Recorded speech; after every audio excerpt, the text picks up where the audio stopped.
के जीवन की दिशा बदल जाती है, बीमारियां दूर हो जाती हैं, दुख भाग जाते हैं और जो टूट गया हो वो फिर से जुड़ जाता है।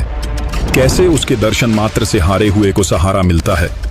तुमने कभी किसी कटे हुए सिर को बोलते और युद्ध का निर्णय करते देखा है?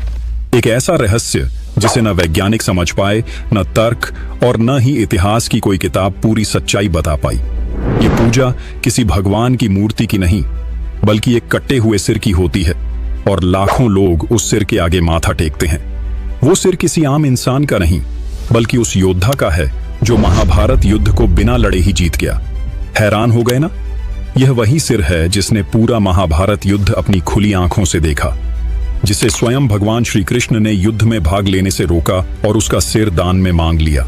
और तब से लेकर आज तक उस कटी गर्दन को खाटू श्याम बाबा के नाम से पूजा जाता है। वो कौन था? क्यों उसका सिर आज भी चमत्कार करता है? कैसे उसके दर्शन मात्र से हारे हुए को सहारा मिलता है? और क्यों खाटू धाम को अंतिम आशा का दरबार कहा जाता है? तैयार हो जाओ, क्योंकि अब खुलने जा रहा है वो रहस्यमय अध्याय जिसे जानने के बाद तुम भी कहोगे, यह कोई साधारण स्थान नहीं, यह तो खुद चमत्कार है। कहते हैं जब सारे रास्ते बंद हो जाते हैं तब केवल एक ही दरबार खुला रहता है, और वो है श्याम बाबा का, जहां न जात देखी जाती है न धर्म, केवल भावना देखी जाती है। तो चलिए खुलते हैं उन 10 रहस्यमयी दरवाजों के पर्दे, जिनके पीछे छुपा है खाटू श्याम जी का वो चमत्कारी संसार जिसे जानकर आप हैरान भी होंगे और भावुक भी।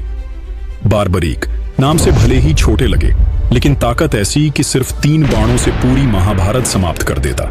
हाँ, आपने सही सुना, सिर्फ 3 बाण। महाभारत के युद्ध से पहले जब श्री कृष्ण ने उसकी परीक्षा ली तो वो जानकर स्तब्ध रह गए।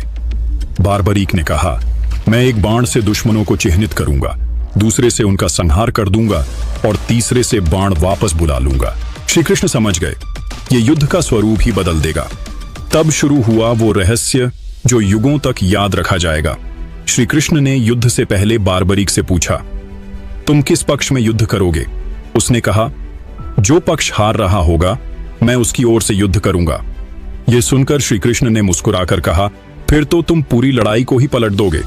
और वहीं पर श्री कृष्ण ने उससे मांग लिया उसका मस्तक, सिर, हाँ, कटवाया गया सिर जो युद्ध भूमि में रखा गया। और चमत्कार देखो, वो सिर युद्ध समाप्त होने तक सब कुछ देखता रहा। इतिहास में ऐसा उदाहरण शायद ही कहीं मिले। आप सोच रहे होंगे कि यह केवल प्रतीकात्मक होगा, लेकिन नहीं, वो सिर आज भी राजस्थान के खाटू गांव में पूजा जाता है। कहते हैं युद्ध के हजारों वर्ष बाद एक भक्त को स्वप्न में आदेश मिला कि